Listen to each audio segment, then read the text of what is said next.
अस्सलाम वालेकुम। मेरा नाम बुशरा मुबारका है और मैं रबवा की रहने वाली हूँ। मेरे 2 बच्चे हैं, एक बेटा और एक बेटी। मेरी शादी उधर रबवा में हुई थी, मोहल्ला दारुल-बरकात में। मोहम्मद अफजल मेरे हस्बैंड का नाम था और उधर उनकी काफ़ी प्रॉपर्टी थी और काफ़ी पैसे वाले वो लोग थे और अच्छी अच्छी फैमिली दिखती थी। तो मेरे वालिद साहब ने उनके यहाँ रिश्ता मेरा कर दिया। शादी के बाद अल्लाह ने एक बेटा दिया और एक बेटी दी। तो मेरे हस्बैंड अच्छे थे, मेरे साथ बहुत अच्छे थे। उनके पास काफ़ी प्रॉपर्टी थी, मगर उनके भाइयों की उस प्रॉपर्टी पे नज़र थी कि अकेले बंदे के पास इतनी प्रॉपर्टी है। तो मेरे हस्बैंड ने मुझे 4 कनाल में घर बना के दिया, मेन रोड के ऊपर, चिन्योट और रबवा के दरमियान में है, दारुल यमन। तो वो इनके भाइयों ने पता नहीं क्या इनको दिया, इनसे साइन करवा लिए और कहा कि जी हम आपको बाद में पैसे देंगे। वो ज़हनी तौर पे थोड़े अपसेट हो गए तो उन्होंने अपनी मार्केट की कुछ दुकानें सेल की। तो दुकानें सेल की और उनकी रजिस्ट्री वगैरह भी करवा दी, सारा कुछ करवाया। मगर एक दुकान की छत नहीं दी क्योंकि वो सिर्फ नीचे वाला फर्श दिया था। तो जमात कहती है छत दे। इन्होंने कहा छत नहीं लिखी हुई स्टाम्प पेपर पे या जैसे भी जो अदालत के मामला थे। तो इनका बगैर कुछ बताए ये जुम्मा की नमाज पढ़ने गए हैं। अभी ये जुम्मा की मेरे हस्बैंड नमाज पढ़ रहे हैं तो उधर इनके अखराज का ऐलान हो गया है कि जी मोहम्मद अफजल गुजराती को जमात से इनका अखराज किया जाता है कि ये नाफरमान है। उनका वो शाम को घर आए और मुझे बताया कि मेरा ऐसे अखराज हो गया है कि मैंने जमात की बात क्यों नहीं, मैंने छत क्यों नहीं लिख के दी। तो कहते हैं मैंने छत लिख देनी है ताकि जमात में वापस आ जाऊं। तो मैंने कहा चले ठीक है। ये शाम को अपने भाइयों के घर गए हैं। उन्होंने कहा कि हमारा तुम्हारे साथ कोई तल्लक नहीं, कोई रिलेशन नहीं, तुम्हारा इखराज हो चुका है जमात से। तो ये परेशान होके घर आ गए। तो कहते हैं कि ये तो हालात ऐसे हो गए हैं। घर इनके भाई रफीक ने ले लिया 4 कनाल का, थोड़े बहुत पैसे दिए और कहते हैं मैं बाद में पैसे दूंगा। और इनको जरूर कुछ दिया जो इनका जहन एकदम अपसेट हो गया और इन्होंने अदालत में जाके सारा बयान रिकॉर्ड करवा दिया अपने भाई के बारे में, ये हकदार है घर के, ले ले। फिर जब इनके अपने भाइयों ने घर के अंदर नहीं आने दिया और कहा है कि तुम्हारा अखराज हो गया है तो आज के बाद हमारा कोई तल्लक नहीं। और इनके भतीजे भाई सब मजाक इनका बना लिया। इन्होंने मुझे कहा कि हम लोग मुल्क छोड़ के चले जाते हैं। इतना अल्लाह का फजल था कि मैं, वो और हमारे 2 छोटे-छोटे बच्चे हम लोग बैंकॉक आ गए। और बैंकॉक आने से पहले इन्होंने कहा कि मैं दुकान की छत, वो Mohammad Khan Rahman medical store Aqsa road के ऊपर, मैं छत लिख देता हूँ ताकि मैं जमात में वापस आ जाऊँ क्योंकि बच्चे वक्फे नौ में हैं तो इन पे भी असर पड़ेगा। अच्छा, तो इन्होंने बैंकॉक आके हजूर को लेटर लिखा कि हजूर मुझे माफ कर दे, मैं जो आप कहते हैं मैं वो शर्त पूरी कर देता हूँ, मैं मोहम्मद खान को लिख देता हूँ छत दुकान की। मोहम्मद खान जमात का कारकुन है, फजल उमर हॉस्पिटल में वो जॉब करता है, उसका एक नाम है, उसकी सुनी जाती है। तो इन्होंने जमात वालों ने लेटर भेजा हजूर की तरफ से साइन करके कि ठीक है आप ये शर्त पूरी कर दें तो हम आपको माफी दे देंगे। तो मेरे हस्बैंड ने कहा चले ठीक है हम लिख देते हैं छत। मगर छत बैंकॉक में बैठ के नहीं लिखी जानी थी, उसके लिए पाकिस्तान जाना पड़ना था। और बैंकॉक में हम लोगों ने UNHCR, United nation high commissioner of America में साइलम लिया हुआ था। तो साइलम जब करते हैं तो फिर बंदा वापस जाने का नहीं सोच सकता कि हमारा साइलम खराब हो जाएगा। मगर इन्होंने कहा कि नहीं मैंने जमात में आना है, मैंने जाके छत लिख के दे दी।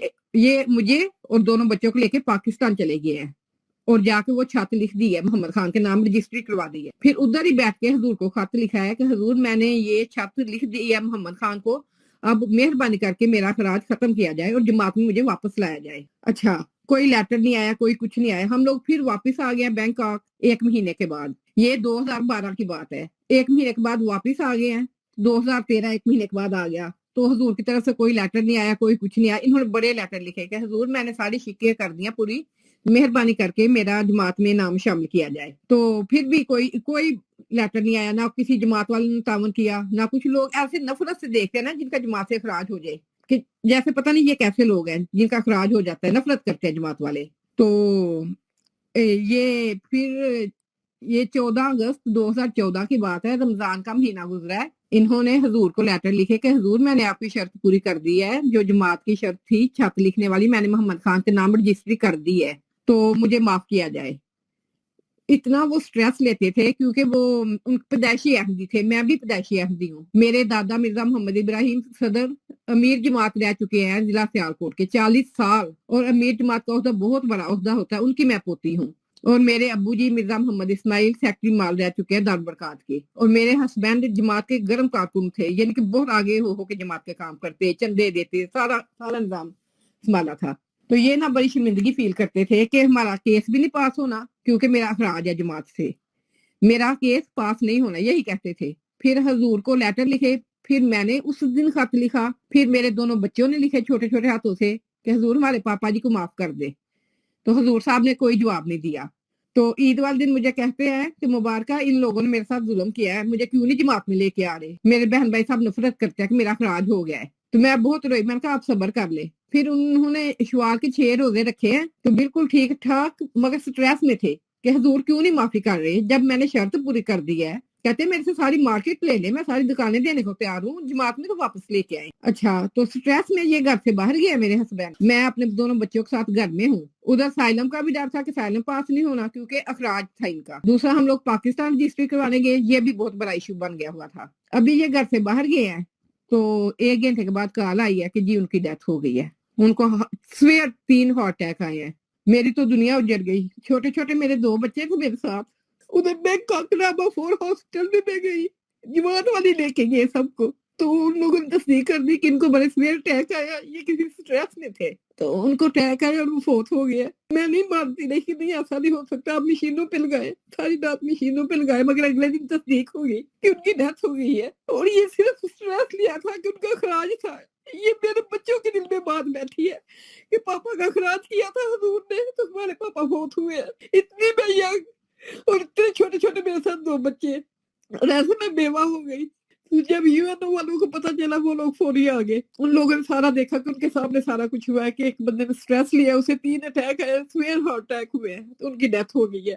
پھر ان کے بھائیوں کو کال کی، ان کو پتا چلا فوت ہو گیا، تو وہ لوگ کینیڈا سے آ گئے ڈیڈ باڈی لینے، تو ایسے وہ پھر لے گئے ان کو پاکستان۔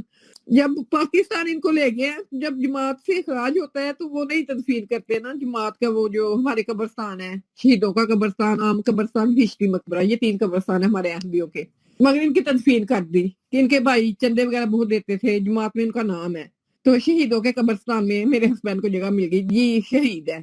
تو ابھی ان کی تدفین ہوئی ہے تو 3 دن کے بعد حضور کا لیٹر آ گیا، ساری جماعت آئی گھر میں کہ جی ازراہ شفقت حضور نے معاف کر دیا آپ کے ہسبینڈ کو۔ میں اتنا روئی کہ اپنی زندگی میں وہ اتنی معافی مانگتے رہے ہیں، اب جب حضور کو پتا چلا ہے کہ شاید یہ عورت کوئی آواز اٹھائے گی تو انہوں نے فوری معاف کر دیا ہے۔ ساری مساجد میں اعلان ہوئے، ساری مساجد جو ایف ڈی او کی ہے وہاں ان کا نماز جنازہ ادا کیا گیا، سب کچھ ہوا، مگر میرے اور میرے دونوں بچوں کے دل میں یہ بات بیٹھ گئی کہ حضور اگر اپنی زندگی میں معاف کر دیتے تو شاید وہ سٹریس نہ لیتے، نہ فوت ہوتے۔ وہ 21 اگست 2014 کو ان کی تدفین ہوئی ہے، اور یو این میں ہمارا کیس تھا، اور یو این میں کیس بڑا خراب ہو گیا ہوا تھا کیونکہ ہم لوگ پاکستان گئے تھے حضور کی وہ بات ماننے کے رجسٹری کروانی ہے دکانوں کی، وہ چھت کی رجسٹری کروانی محمد خان کے نام، مگر جب یو این او والوں نے دیکھا کہ ایک جوان عورت ایسے بیوہ ہوئی ہے، 7 بچے ہیں، ان لوگوں نے کوئی انٹرویو نہیں لیا، کوئی کچھ نہیں لیا، انہوں نے کہا تدفین کے 3 دن کے بعد آپ آ جائیں U N H C R میں گئی ہوں بچوں کے ساتھ، تو ان لوگوں نے مجھے ریفیوجی سٹیٹس دے دیا ہے اور کہا کہ ہم چاہتے ہیں آپ جلد از جلد، جہاں ہم چاہتے ہیں کہ آپ کینیڈا، امریکہ یا یورپ کے کسی کنٹری میں جائیں، مگر آپ کیونکہ بچوں کے ساتھ ہیں، ہسبینڈ فوت ہو گیا، آپ کے لیے ہالینڈ بہتر ہے۔ اور اگست میں ایسے وہ فوت ہوئے اور 10 اکتوبر کو مجھے ہالینڈ کی ٹکٹس مل گئی ہیں، ایسے میں آئی ہوں، سب کچھ بنا بنایا ملا۔ یہ انگریز لوگوں نے کیا، گھر دیا، آتے ہی بچوں کے اسکول شروع ہو گئے، میڈیکل فری، سارا سب کچھ اللہ کے بعد ہالینڈ والوں نے میرے لیے کیا، اور یہ میں نے ٹائم کر، مگر میرے دل میں وہ بات تھی کہ اگر حضور معاف کرتے تو شاید وہ فوت نہ ہوتے۔